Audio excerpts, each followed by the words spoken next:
할렐루야. 아멘. 오늘이 2025년 5월 9일입니다. 우리 뜨겁게 기도하는 금요 기도회 잠언 17장 13절에서 16절까지 말씀으로 지혜를 사십시오라는 제목을 달아봤습니다. 비가 지금도 오지요? 네, 아주 부슬부슬 오고 있습니다. 비는 우리를 차분하게 합니다. 정말 그렇대요. 음이온이 이렇게 내려와서 기분이 마음이 차분해진다고 합니다. 그렇게 차분하게 하나님을 묵상하는, 그래서 제 목소리도 오늘은 좀 차분하게 해보겠습니다. 차분하게 하나님을 좀 묵상하고 또 은혜를 묵상하는 오늘이 저녁이 되기를 바랍니다. 하나님의 은혜와 사랑이 얼마나 크고 놀라운지요. 오늘이 저녁에 하나님의 은혜를 고백하고 또 감사하다고 할 수 있는 우리가 되기를 바랍니다. 그리고 또 기도하는 시간이지요. 오늘 저녁에 매주 금요일 저녁 우리 뜨겁게 기도합니다. 하나님 앞에 한마디 아뢰시기를 바랍니다. 한마디 고백하는 시간입니다. 그것이 기도예요. 어떤 기도를 하셔도 됩니다. 그리고 하나님의 뜻을 구하는 거예요. 하나님의 뜻을 주님의 인도하심에 맡기는 것입니다. 오늘 저녁에 그러한 은혜가 충만하기를 바랍니다. 오늘 제목이 지혜를 사십시오입니다. 우리 안에 하나님의 지혜를 그렇게 사모하는 마음이 있어야 할 줄 믿습니다. 그만한 노력이 있어야 된다는 거죠. 하나님이 주신 은혜가 있습니다. 그 은혜 아래 우리가 은혜를 더 사모하는 거예요. 은혜를 더 갈망하는 것입니다. 그 마음으로 우리가 지혜를 사모하라는 말씀입니다. 우리 한 절씩 보도록 할게요. 내용은 그닥 긍정적이지 않아요. 그러나 반대로 생각하면 우리가 지혜를 살 수 있습니다. 한 번씩 볼게요. 우리 13절 함께 읽겠습니다. 시작. 누구든지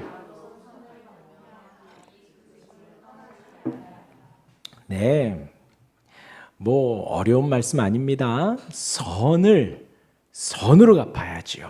은혜를 은혜로 갚아야 합니다. 그런데 선을 악으로 갚으면 악이 그 집을 떠나지 않는다라는 말씀입니다. 그런데 오늘 말씀에 악으로 선을 갚는다 하는데 이 악은 그렇죠. 선을 선으로 갚아야 하는데 선을 악으로 갚는 것은 사실 배신입니다. 뒤통수 치는 거예요. 그러하기 때문에 근데 그 뒤통수 치기 이전에 뭐라고요? 선을 지금 받고 있어요. 선을 받고 있어요. 그러니까 은혜를 누리고 있고 지금 혜택을 누리고 있는 상태입니다. 그런데 악으로 갚는다는 거죠. 그런데 뒤통수를 친다는 것입니다. 그러지 말라는 거예요. 근데 사실 성경에 나오는 모든 악은 그러해요. 성경은 그렇게 악인들에 대해서 그런 말을 합니다. 악인들에 대해서 아담과 하와에게 에덴 동산의 모든 것을 주셨지만 아담과 하와는 하나님의 뒤통수를 쳤죠. 선악과를 따먹었습니다. 그 약속을 어겼습니다. 가롯 유다는요 3년 동안 예수님을 졸졸 쫓아다녔습니다. 함께 먹고 자고 은혜를 누리고 하나님이신 그분과 더불어서 함께 살아갔죠. 그런데 마지막에 그 예수님을 판 거예요. 배신을 한 겁니다.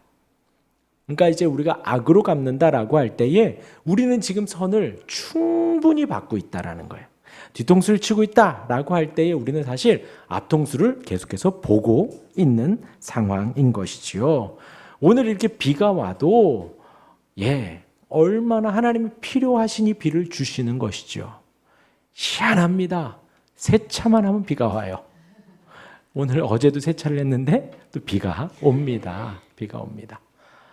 그런데 이제 왜 이렇게 비가 오냐 이러는 거예요. 하나님께서 적절하게 비를 내려주시는 거잖아요. 온 땅에 필요하니 주시는 건데 그렇게 은혜를 주시고 계신데 우리가 하늘을 향해 손가락질 하는 것이지요. 그러니까 우리가 악을 행한다라고 할 때에는 이미 선을 받고 있다라는 것입니다. 은혜를 받고 있다라는 거예요. 그러하니 우리가 지금 이 상태에서 하나님의 은혜를 받고 있다라는 것이죠. 그런데 이제 오늘 말씀에 누구든지 악으로 선을 갚으면 악이 그 집을 떠나지 아니하리라. 이 말씀이 진리예요. 근데 저와 여러분들은 얼마나 뒤통수를 안 쳤나요? 사실 그런 적은 없습니다. 성경의 기록에 하나님의 사람들은 항상 죄를 지었고요. 저와 여러분들도 태어나면서부터 지금까지 계속해서 죄를 짓고 살고 있습니다. 우리가 이렇게 구원받아 찬양하고 찬송하고 예배하고 있지만 그렇지만서도 돌아서면 또 죄를 짓고 악을 범한다라는 것이죠. 그러면 그런 우리의 끝은 뭐예요? 악이 기다리고 있습니다. 우리는 언제나 지금 이 시간은 하나님의 은혜를 사모하지요. 하나님의 은혜를 받고 싶습니다. 하나님께서 은혜 충만히 주시기 원하고 기도응답도 주셨으면 좋겠고 또 좀 건강했으면 좋겠고 막 은혜를. 근데 그 모든 것을 아뢰고 있는 자체가 하나님 아버지 앞에 우리가 기도하고 있는 특권이잖아요. 하나님의 이름을, 아름다운 이름을 높이고 찬송하고 있는 특권을 가지고 있다라는 것이죠. 그런데도 우리는 뒤통수 치고 금방 까먹고 금방 돌아서려고 하고 금방 불평하고 투정하고 있단 말이에요. 그러한 우리를 향해 하나님은 구원의 길을 예비해 주셨다라는 거죠. 그러한 우리를 하나님은 건져주신다라는 거예요. 지금 이 말씀 그대로 누구든지 악으로 선을 갚으면 악의 그 집을 떠나지 아니하리라. 여기에서 저와 여러분들 자유로울 사람이 아무도 없다라는 거예요. 아무도. 하나님의 뜻대로 살겠습니다. 결단하지만 3일 넘지 못하고 일주일 넘지 못합니다. 3개월 넘지 못하고요. 1년 넘지 못해요. 금방 또 돌아서고 금방 또 돌아섭니다. 그러한 우리를 향해 하나님이 만약 내어주신다면, 그냥 내어버린다면요, 우리에게 기다리고 있는 것은 악뿐이다라는 것이죠. 그러한 우리의 본래의 모습을 잊지 말아야 합니다. 그런데 그럼에도 불구하고 하나님은 우리를 불러주시고 하나님은 우리를 구원해 주신다라는 거죠. 오늘도 인도해 주시고 오늘도 호흡을 주시고 생명을 주시고 하나님을 찾을 수 있는 기회를 주시고 하나님 아버지를 부를 수 있는 은혜를 주셨다라는 것입니다. 저와 여러분들이 얼마나 은혜로운지 모릅니다. 아침에 눈 떠 하나님을 고백하고 주님 사랑합니다. 눈 감으며 자며 하나님의 은혜를 또한 구하죠. 물론 먹고 살기 힘들지요. 버겁지요. 육아하기 힘들고 하루하루 오늘도 눈 떴구나 하는 날들 투성이 있지요. 그러나 하나님이 우리로 하여금 버틸 수 있는 힘을 주신다라는 것이에요. 그 하루하루의 은혜 아래 오늘도 주님이 은혜 주신 것을 잊지 마시기를 바랍니다. 그것이 은혜입니다. 우리가 악으로 선을 갚고 있는 우리를 악이 기다리지 않고 그러한 우리를 하나님이 건져주신 거예요. 그 은혜를 잊지 않는 것이 지혜입니다. 우리 이어서 14절 같이 읽겠습니다. 시작. 다투는 시작은 둑에서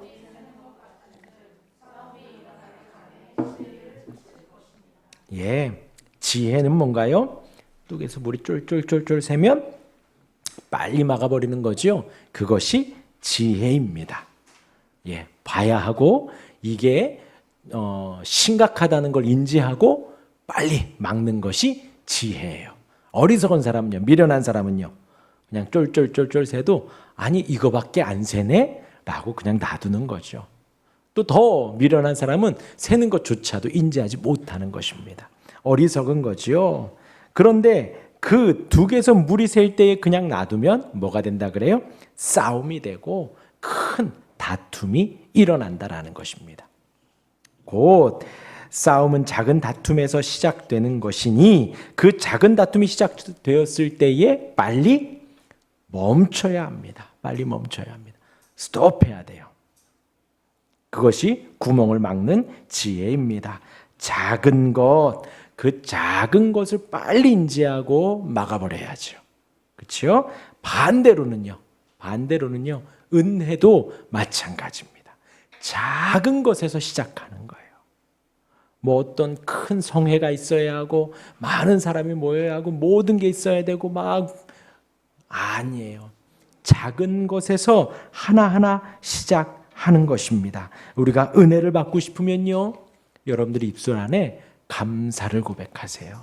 주신 것에 감사하고 오늘도 그냥 호흡함에 감사하고 하나님이 내 아버지이심에 감사하고 예수님이 내 유일한 구주이심에 감사하는 것. 그것부터가 은혜 받는 삶의 시작입니다. 또한 이렇게 기도회가 있죠. 예배가 있죠. 예배에 일찍 오는 게 은혜일까요? 늦게 오는 게 은혜일까요? 일찍 오는 게 은혜예요. 예배 시간에 지금 말씀을 잘 듣는 게 은혜일까요? 딴짓하는 게 은혜일까요? 갑자기 딴짓하는 애들이 갑자기 움찔했어. 예배 시간에 일찍 와서 기도하며 말씀에 집중하는 것이 은혜입니다. 그 작은 것 하나에서 우리가 은혜는 시작을 하는 거예요.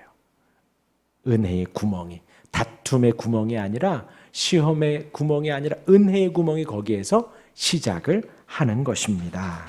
또 반대로요, 우리의 입술에 감사가 아니라 불평과 투정이 나오면 이미 구멍 하나가 뽕 난 거예요. 그렇죠? 그렇죠? 그것은요, 제가 지금 여러분들에게 감사하십시오, 감사하십시오, 다 잘 됩니다, 그걸 말씀드리는 게 아니지요. 우리 마음 안에 하나님이 계실 때 우리는 감사할 수 있는 거예요. 그 하나님을 묵상할 때에 환경이 어떻든 감사할 수 있는 것입니다. 그런데 하나님이 없으면요, 환경이 아무리 좋아도 불평과 투정할 수밖에 없어요. 그 구멍이 폭 났을 때 빨리 마음을 다 잡아야 합니다. 투정과 불평의 구멍이 생겼을 때에, 아쉬움의 구멍이 생겼을 때에, 혹은 나도 모르게 예배 시간에 자꾸 늦고 예배 시간에 자꾸 졸고 있고 그러고 있는 구멍이 작게 났을 때 빨리 메꾸고 빨리 돌이켜야 하는 것이지요. 그런 작은 것 하나를 빨리 진단하여 지금 가고 있는 그 걸음에서 멈추고 바꾸고 돌이키고 구멍을 막아버려야 합니다. 여기서 말하는 다툼도 그렇죠. 우리가 시작하는 다툼은 자기 주장을 조금씩 내세울 때예요. 내 의견, 이거는 아니지, 이거는 아니지 하는 생각 속에 내 말을 조금 더 관철시키려 하고 내 주장을 조금 더 말하려고 하고 내 목소리가 조금 더 크게 들려야 하고 하려 할 때의 다툼이 시작이 되는 거예요. 그러한 조금의 구멍이 생겼을 때 나를 조금씩 낮춰야죠. 하나님의 은혜 가운데에. 그러한 진단을 빨리 하시고 돌이킬 수 있기를 바랍니다. 그런데 계속 반복되지만 그거는 어렵지 않아요. 어렵지 않아요. 내가 막 이제 뭔가 주장하고 싶고 고집 피우고 싶고 뭔가 말하고 싶고 막 화가 올라올 때에 우리가 무엇에 초점을 맞춰야 하나? 무엇에 초점을 맞춰야 되죠? 우선 그거예요. 나는 다투고 싶지 않다. 나는 싸우고 싶지 않다. 우선 이거부터 인지를 해야 하고요. 그리할 때에 먼저 우리 마음 안에 하나님이 계시도록 마음에 묵상을 해야 합니다. 그러하니 지금 일상 속에서 우리 마음에 말씀과 기도와 또한 이렇게 예배의 시간이 저 멀리 있으면 안 돼요. 항상 내 중심에 있어야 하고 항상 나와 가까이 있어야 합니다. 왜냐하면요, 아까 말씀드린 대로 다투고 싶지 않다, 싸우고 싶지 않다라는 생각조차 우리는 할 수 없어요. 우리는. 왜냐하면 선은 하나님뿐이시거든요. 우리가 여기에서 평강과 은혜와 사랑을 생각할 수 없다니까요. 지금 이 전쟁터에서요. 우리가 마음 안에 내가 예배를 사모하고 말씀을 사모하고 은혜를 사모하는 마음이 내 마음 안에 가득하게 있을 때에야 우리가 그런 생각조차 드는 거예요. 매일매일 반복되는 다툼과 싸움과 그런 비걱거림 속에서 하나님이 그러한 마음을 주시는 것은 우리 마음이 오늘 제목과 같이 지혜를 사고 싶을 때, 하나님의 은혜에 더 가까이 가고 싶을 때, 나는 더 이상 다투고 싶지 않고 싸우고 싶지 않다. 이게 왜 세상의 악의 개념이냐면요, 다툼과 싸움은 내 고집에서 시작을 타는 거예요. 그 사람도 마찬가지고요. 그럴 때에 내 생각도 틀릴 수 있다. 하나님만이 맞다. 나도 악하다. 하나님만이 선하다. 라는 생각이 나를 주장해야 되거든요. 그럴 때 우리가 조금 내려놓을 수 있고 조금 더 물러설 수 있고 조금 더 하나님의 평강과 은혜 아래 한 걸음 더 나아갈 수 있는 것이에요. 그러하니 여러분 예배에 초점을 맞추고요. 하나님께 초점을 맞춰 가야 해요. 절대로 그러하니 우리의 생활이 지금 이렇게 신앙생활이 여기에서만이 아니라 우리의 실생활에서도 이어지는 거예요. 가정에서도 회사에서도 육아하는 가운데도 일하는 가운데도 가사하는 가운데도 부부간에도 자녀간에도 부모간에도 그 중심은 항상 하나님께 있어야 합니다. 하나님께. 아시겠죠? 창세기 13장에 보면 아브라함과 롯이 나옵니다. 근데 이제 둘이 재산이 많아졌어요. 그러니까 이제 소와 양들이 들판에서 먹어야 되잖아요. 아브라함과 롯이 그걸 먹이지 않죠. 밑에 종들이 그 일들을 합니다. 그 종들이 할 일은 뭐예요? 아브라함하고 롯이 조카 관계고 뭐 친척 관계고 그게 중요하지 않죠. 그 종들이 할 일은 뭐예요? 눈 뜨면 양들 밥 먹이는 겁니다. 쉬게 하는 거예요. 그런데 저쪽 롯의 집 양과 아브라함의 집 양이 서로 막 겹치는 거예요. 빼앗고. 그러면 당연히 그 종들은 싸울 수밖에 없죠. 다툴 수밖에 없죠. 그런데 가족 간에 싸우는 걸 아브라함과 롯이 안 좋아하잖아요. 그랬을 때 아브라함이 제안합니다. 아브라함은 손 윗사람이에요. 먼저 결정해도 됩니다. 자, 롯아, 우리 여기 머물 거야. 너 저쪽으로 가라.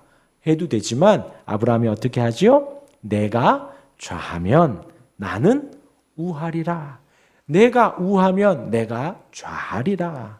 그 드넓은 광야 한복판에서 이방 땅에서 조카 롯에게 모든 걸 내어주는 거예요. 주도권을. 그러자 롯이 눈에 보기에 좋은 에덴 동산과도 같고 애굽 땅과도 같은 소돔과 고모라 땅을 향해서 나아갑니다. 그 자리에 홀로 남아있는 아브라함에게 하나님이 나타나셔요. 뭐라고 하셨을까요? 에이 꼬숩다. 저기가 보기 좋은데 저쪽 가야지 하셨을까요? 아니요. 동서남북을 바라봐라. 이 모든 땅을 내가 너에게 주고 너의 자손들에게 주리라. 걱정 말아라. 하나님이 은혜 주셨어요. 아브라함이 그 자리에서 예배하고 제단을 쌓고 하나님을 높이게 됩니다. 이게 이제 뭐 여러 가지 해석을 할 수가 있지만 간단히요.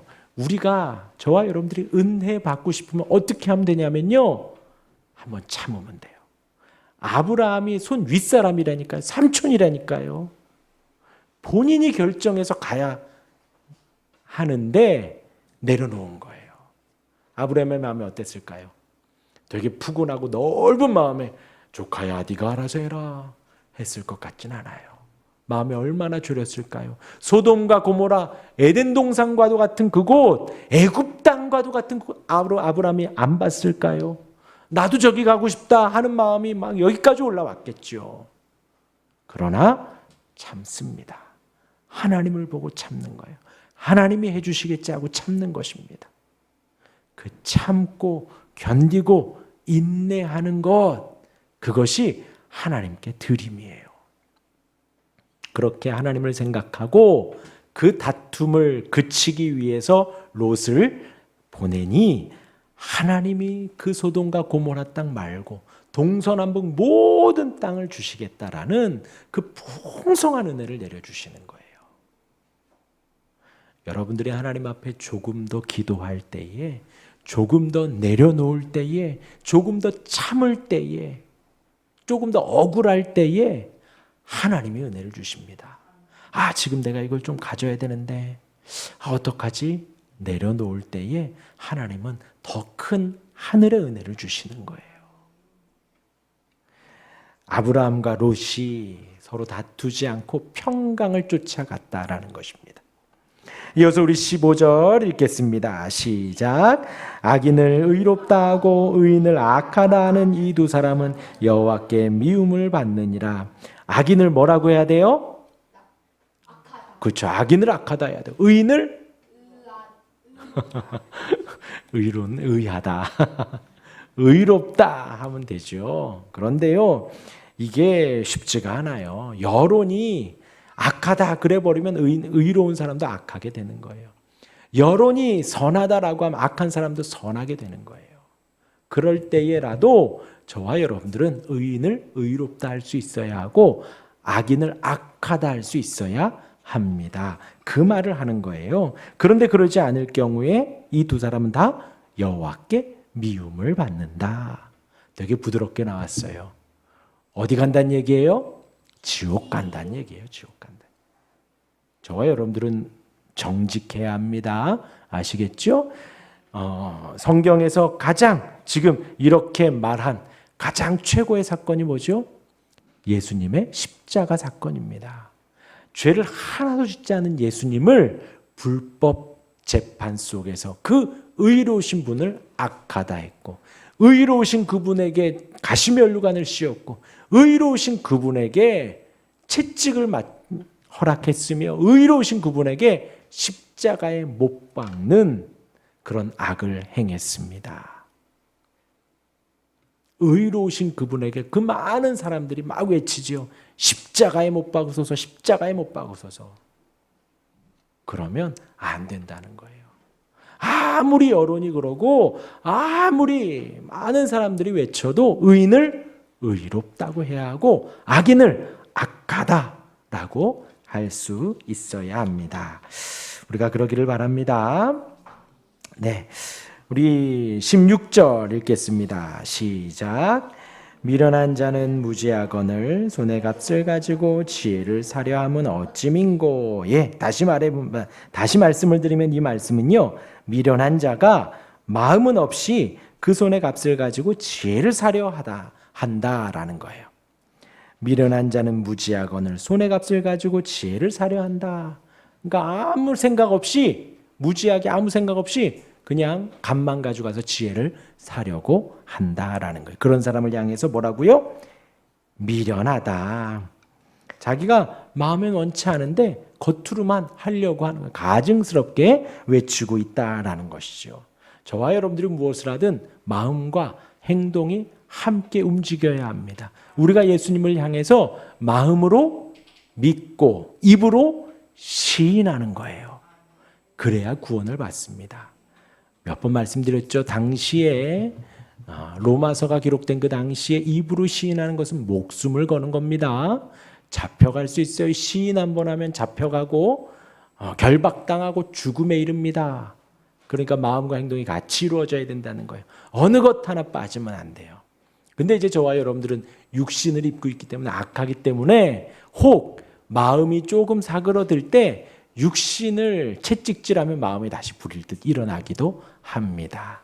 또 내 마음을 부릴 듯 일으키면 행동이 따라오기도 해요. 무슨 말인지 알죠? 운동 되게 하기 싫어요. 근데 어떻게 해야 돼요? 주섬주섬 챙겨 입고 운동 나가야지 운동을 해요. 그렇게 운동하고 오면 상쾌하고 운동 잘했다 마음이 들잖아요. 그리고 이제 평소에 운동 안 할 때에도 운동해야지 계속해서 마음 먹으면 아침에 눈 뜨고 또 운동을 하게. 공부도 마찬가지겠죠. 공부도 마음과 행동이 같이 움직여야 되는데, 미련한 사람은 뭐라 그래요? 그냥 행동만 하면서 자기 마음이 다 있다라고 말을 하는 거예요. 그러지 말라는 것입니다. 우리는 살아가면서 이 지혜를 계속해서 사모하고 사려고 해야 돼요. 방금 마지막에 나눈 대로 내 마음도 그 지혜를 사모해야 합니다. 그러면서도 나는 행동으로도 또 여러분들 열심히 해야 돼요. 예수를 믿고 사랑하고 이렇게 예배 나와서 기도하고 더 말씀을 펴고 보고 기도하는 그 행동도 계속해서 같이 따라오는 것이 지혜를 사는 것입니다. 또한 지혜를 사는 것은 악인을 악하다고 할 수 있고 의인을 의롭다고 하는 거예요. 근데 이것이 쉽게 말할 수 없는 거 다 아시지요? 다 아니다라고 할 때 분명히 의로운데 나는 손들고 의롭다고 할 수 있어야 돼요. 그렇죠? 다 의롭다고 할 때 나는 손들고 저건 악하다라고 외칠 수 있어요. 그래서 지혜를 사라는 거예요. 그것은 용기가 필요하고 열심히 노력해야지 할 수가 있는 것입니다. 또한 다투는 그 구멍이 시작됐을 때 빨리 구멍 막고요. 돌이키고 싸움을 그칠 수 있는, 근데 그 중심에 뭐가 있어야 된다고요? 하나님이 있어야 된다 그랬습니다. 하나님이 평강이세요. 하나님이 은혜입니다. 그래서 우리가 항상 하나님을 잊지 않으려고 노력하시, 그것이 지혜입니다. 그리고 악으로 선을 갚으면 악이 그 집을 떠나지 아니하리라. 저와 여러분들은 항상 그럴 수 있다라는 것 마음에 새기시고 선으로 선을 갚을 수 있는 우리가 되기를, 그것이 지혜입니다. 그 지혜를 사모하는 우리가 되기를 바랍니다. 아멘.